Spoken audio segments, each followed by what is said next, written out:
Hello, everybody, and welcome to Mass Effect 2168 as we're coming to a close for our wonderful adventure we have going on here. How's everybody doing?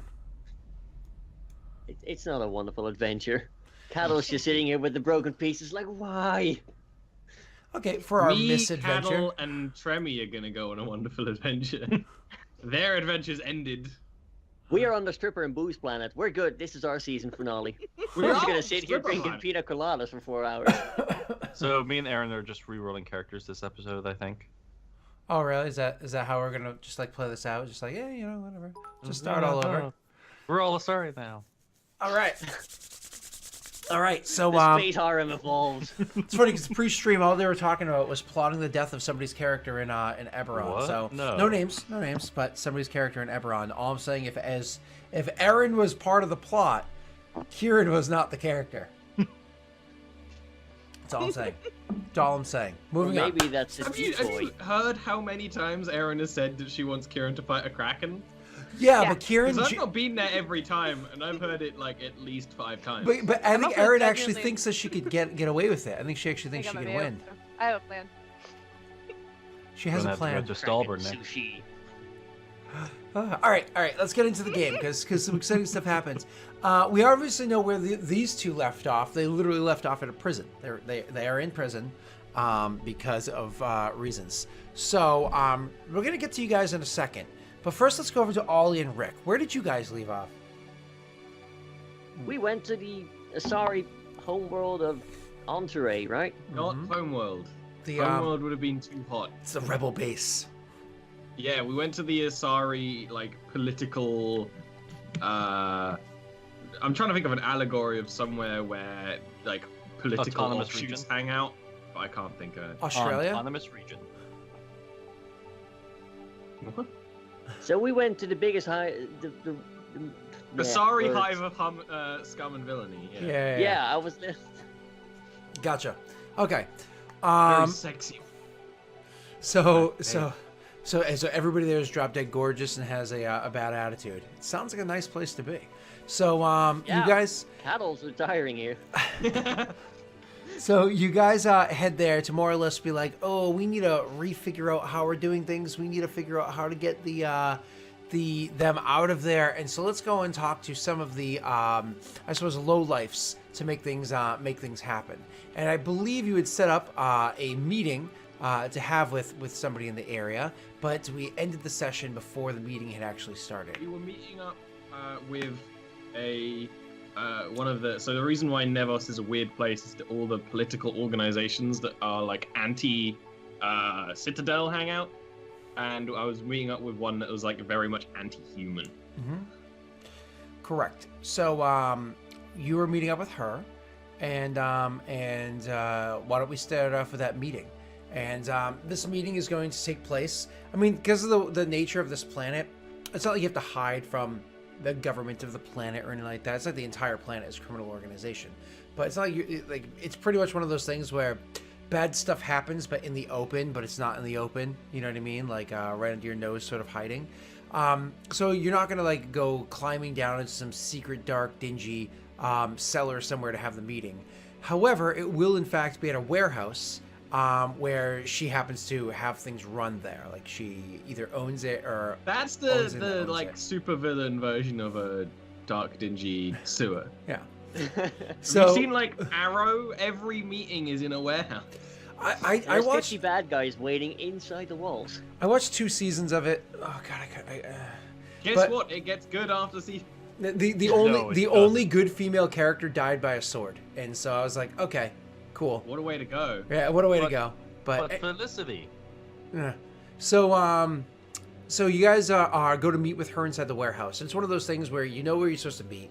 You guys get there and you go walking in because nobody stops you, nobody questions the fact that you're there. So you're kind of like walking in. There's like the huge bay doors that are open up, and you're walking in. There's people just going about doing their business. Some of the people doing their business are Asari, and they hate using biotics to like move big crates and put them down and whatnot. Some of them happen to be like Solarians and stuff like that are using these huge like hover forklifts that are going over and moving stuff. Some of them are like Krogan. They're literally picking things up and putting them down. You can see a Hanar kind of like floating around, hovering. So is everyone here. Off We got the a ground. menagerie. And, yeah, you know, kind of directing traffic or whatever. And then, Except humans. as you guys are inside there, she comes. You can see that she's across the way having a conversation with actually another Asari. They're clearly looking at some sort of data pad, going over some details that are on it. You've never met her before, but it's very obvious who she is. I mean, it's one of those things where when you're an Asari and you see a matriarch, you instantly know that they're a matriarch, whereas other people might not necessarily know that. So when you go walking in, you can clearly tell who she is. And you make your way over there. Did I give you her name last session? Oh, okay. No. What was that? No. Okay. So it's Philomena is her name. Okay. Okay. Because obviously you would have had it before you met with her. Yeah. So you go to meet with Philomena, and it's one of those. She kind of sees you from across the way. She does one of those while looking down at the data pad, looks up, clearly acknowledges you, holds eye contact with each one of you at a time for like a solid second, and then goes back to what she's doing. To which, of course, you weird cattle out too much. she is. So clearly, you know. Okay, let's hang back for a second while she. Yeah, this is like Asari shady business. Mhm. I know to be polite. After they're done going over their reports and whatnot, after they're done going over the details, whatever it is that they're dealing with, the one that she was speaking with kind of is like, okay, yep, and presses a couple buttons and then walks off, like clearly, like furiously, now like messaging on her data pad and kind of making some adjustments. Stops at one point in time to have a conversation with somebody else off to the side, but then disappears and it just leaves the three of you guys out in the open. She does walk her way over towards you. You're a good gap apart, so she starts walking towards you, but she walks slowly, of course. Do you guys walk towards her as well? I would. I wouldn't like I would make too. cattle I don't do have a anything. lifetime of patience here. True. So it's one of those things where the two ladies are like competitive sauntering towards each other, and Cattle's like, let's go, guys. No, actually, to be fair, considering this is a matriarch, I wouldn't be very. I'd be very submissive. It's a matriarch. Yeah, you know, doms and subs. I gotcha. So Yeah. so she makes her way over to you, and she opens up the conversation with, "I heard you wanted my attention." Yes, and hopefully I can hold it. That's your task. What is it that you're bringing to me? I'll like pull up a data pad or something, and tap at it a bit. I'm not sure how far word has traveled, but I'm a wanted criminal on the Citadel, and I think you might be able to assist me. I've had some run-ins with some humans. They're very hard to understand, but these ones, they're not the kind that'll sit prettily on a bench and behave and maybe run some numbers. These are the kind that want to bring galactic civilization down, and then I'll get up like the footage from the fight that I think we had from the stuff that my handler gave me, of me biotic punching someone across the fucking park. So she seemed disinterested until you pull up the footage, and she sees that, and you can actually see like a small, slight smile like curl up on the side of her lip, at least that you're on. You kind of see that she enjoyed the little clip of footage that you had delivered to her. Yes, I find a picture speaks 1,000 words. It's far easier to show you what I mean than to say it. I have colleagues that are imprisoned by CSEC, unrightfully so, and we need them. I can't tell you the specifics of what we're about to do, but it will take care of these pesky, troublesome humans. And I'm trying to be a little more Of course. And evil. when you say that, she's actually will kind of like look up from what you were showing her to look you fall in the face and say, "What do you mean by take care of them?" Clearly disbelieving your claim. Have you heard of Cerberus? Whispers. The whispers are... No, I'll go. It's true. All of it. But it won't be for very long. If I can save my friends from prison.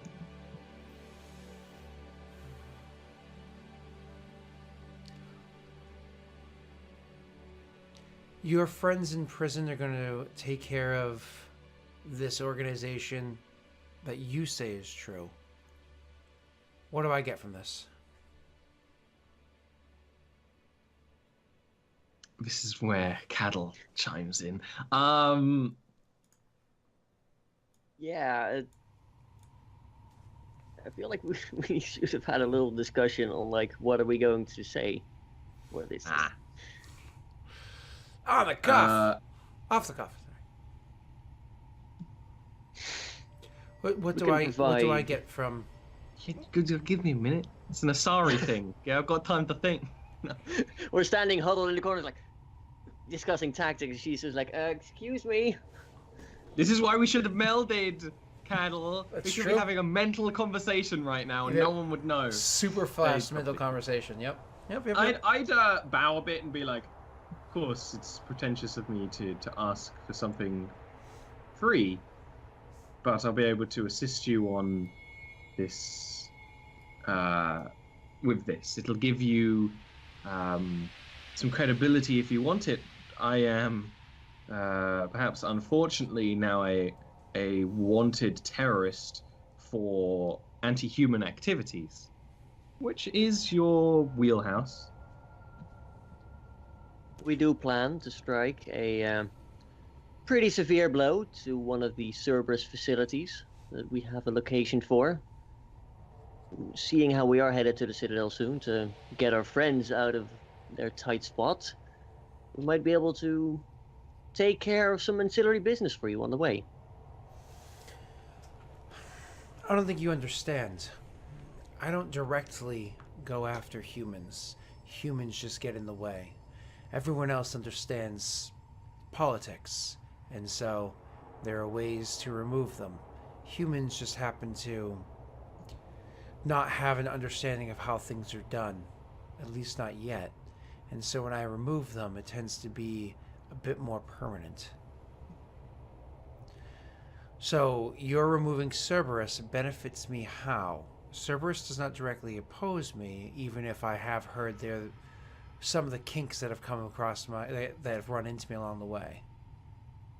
Cerberus might not oppose you directly yet, but if their plans are to lead to fruition, it's going to deal a severe blow to all the other Citadel races. These humans don't want to coexist with anyone. They want to control the entire galaxy themselves.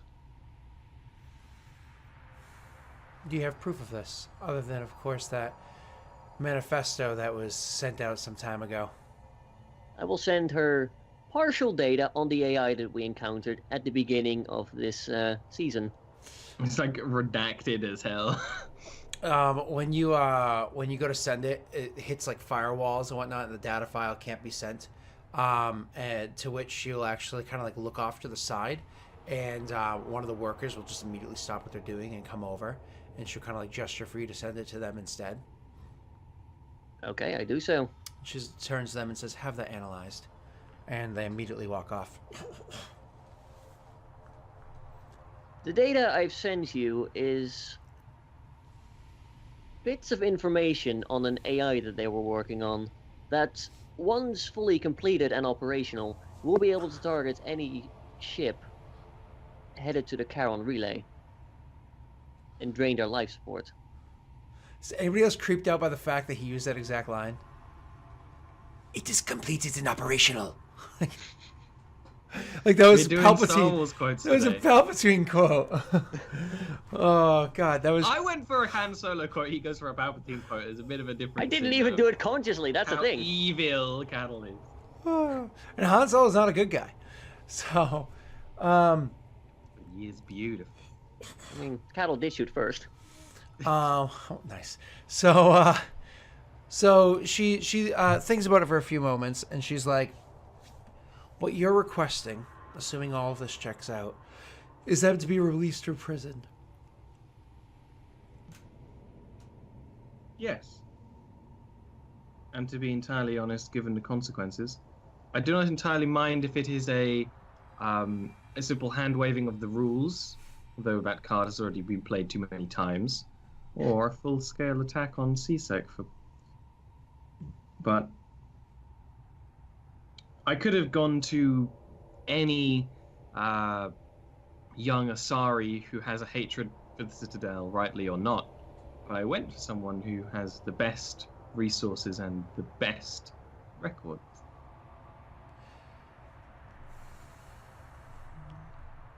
You'll learn as you get older that flattery is not always the best method. Andre looks confused. I'll look into this and see if it's something that I want to assist with. For now, you're interrupting production.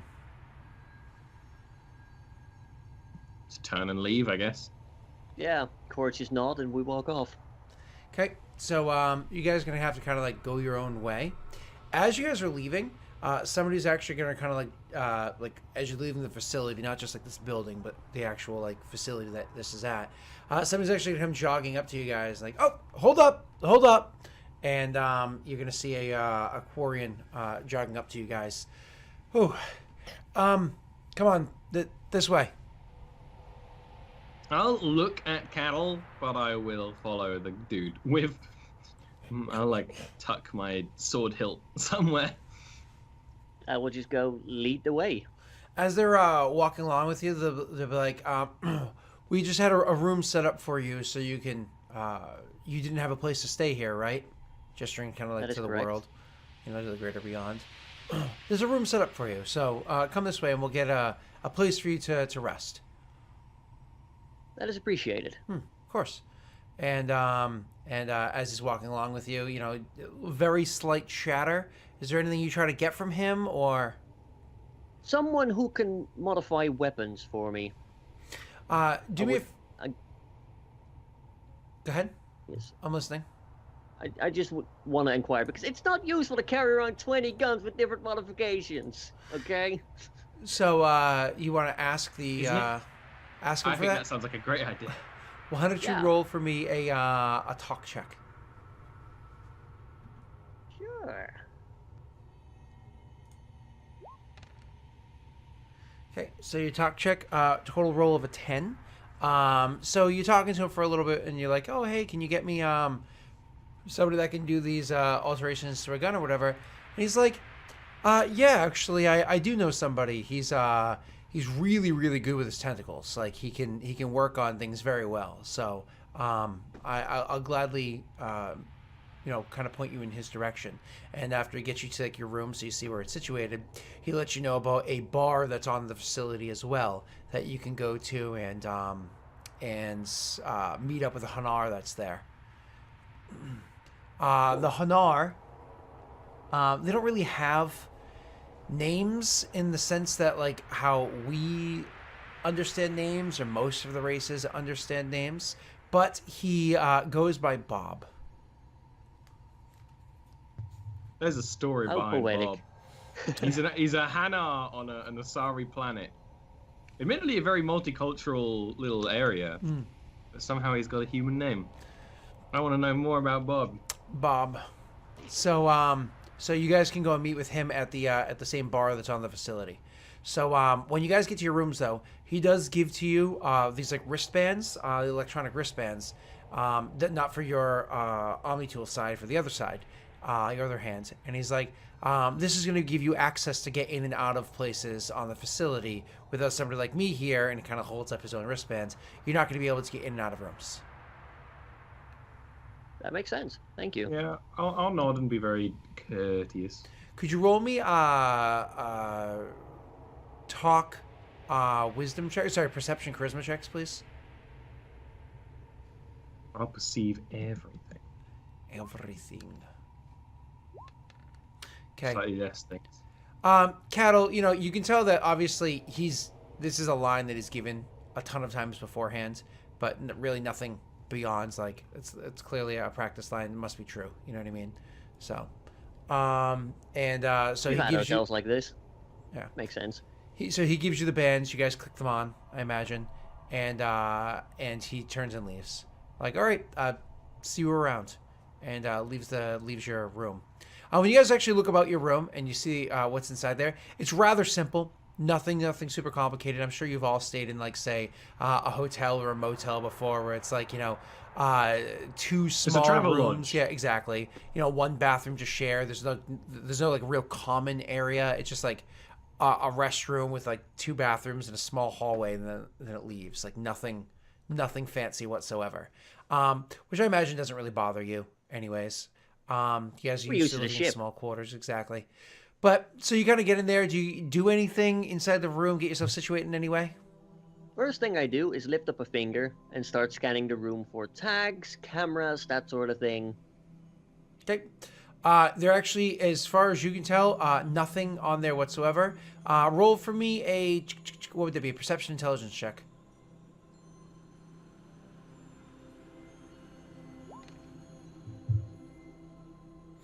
Okay. So with that check right there, you're able to discover that the bracelet that you put on your other hands now, that has a GPS, like clearly a tracking device built into it, but that's not unusual whatsoever. So, anyways, yep, nothing special comes out in the room. You don't find any cameras in the walls or listening devices or anything like that. Okay. All right. Okay, if we're going to the bar to get cattle tentacled, I'm gonna go with, but I'm not gonna be with cattle. Well, I'm gonna enter with cattle, but I'm gonna just try and make nice with people here. Okay. Be a little like carousingly friendly. Try and make not so much friends, just make sure people know me. But of course, I'm making friends because I'm a nice person. So let's go back over to CSEC for a minute, where you guys had your arrests happen, and you've been put in your cell. Technically speaking, this happened now in the past with how long they've traveled away, and they've spent a day, so back over at CSEC, where you guys were arrested and being put inside your cells for processing. Eventually, they go to Cracks, and they have Cracks sitting inside his, not in a cell, my apologies, sitting inside like an interrogation room. And somebody comes in and sits down opposite Cracks. You can see that the person sitting opposite you happens to be a Taurian. A lot of CSEC officers, especially the tough ones, happen to be Taurians. Very rare will you see like Krogan or Batarian ones, which also would easily come off as tough, right? So anyways, comes in, and I imagine Cracks is sitting in his chair in the with the table that has the chair on the other side. Oh, of course. He's got a And if fitting there's chair? any food, then he's definitely eating the food. Okay, awesome. So the officer would come in, he would see your empty plate, and be like, "Was it good?" Gesturing to the plate. It was okay. I mean, it's prison food. I don't really expect much. Yeah, the cook doesn't exactly put the love into the food that he used to. It's been kind of going downhill the past couple of years. Some would think that they're just trying to torture us, keep us on edge, make us a little grumpy when we're at work. Hey, sounds like he should be in here more than us. Yeah, it's a bit criminal. So he pulls out like a data pad and flicks it up, and he's like, "Cracks, huh? Cracks is the family name? Strag?" Strag is the family name. Cracks is the given. Why does this name sound familiar to me?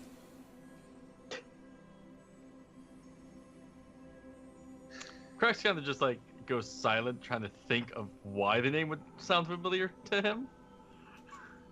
It's like, well, and he like goes to motion for his like business cards.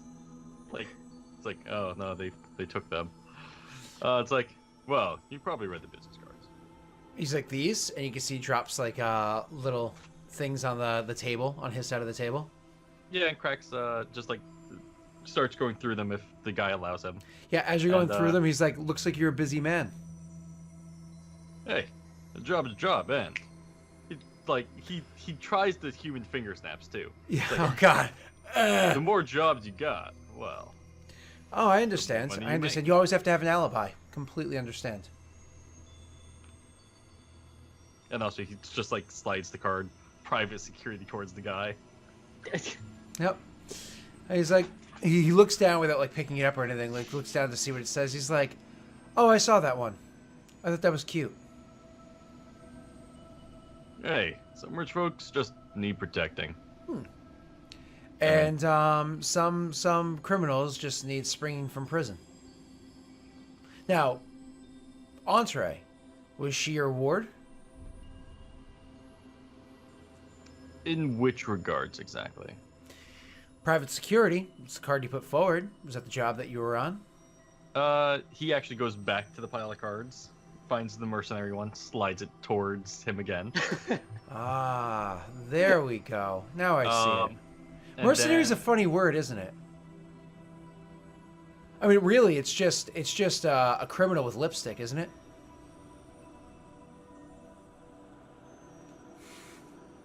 Crack's kind of like he kind of nods though. It's like, I mean, in some cases, I mean, you've probably seen my record though. Yeah, I've seen the fact that somehow radars don't pick you up. I mean, and he kind of like looks at you sideways. He's like, I'm not sure how you could get past the radar, but you did. That brings me back to the name Strag. Why does it sound familiar?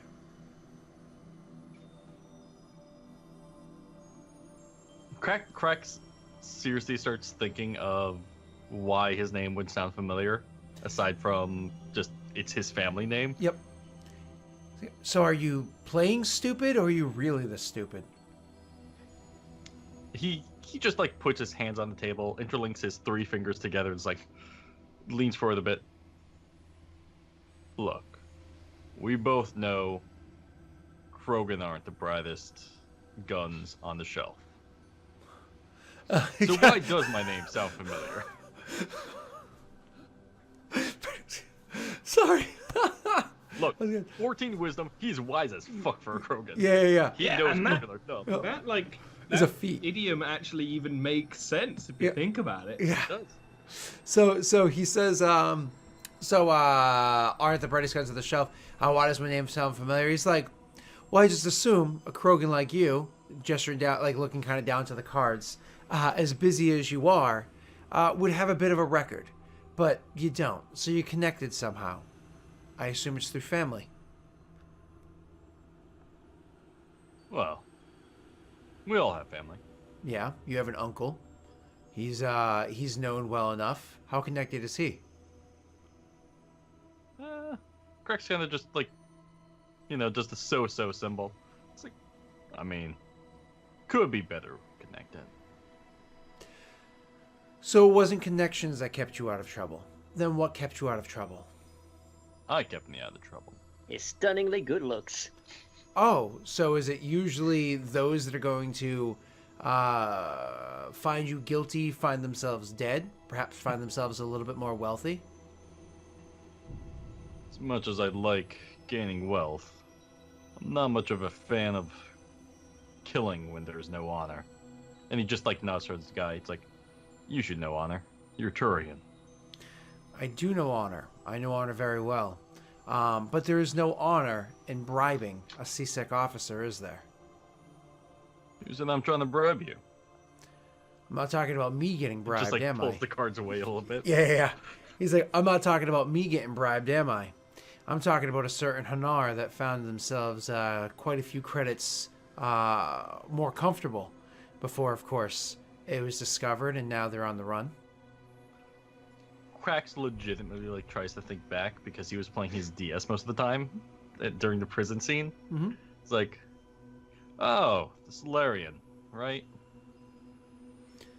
The Solarian, you mean? And he actually looks down the paper and like flips through it a couple moments. Before he even finishes and says the name, Cuddle Olan. And he probably tries to say the whole name, but Flubs through it.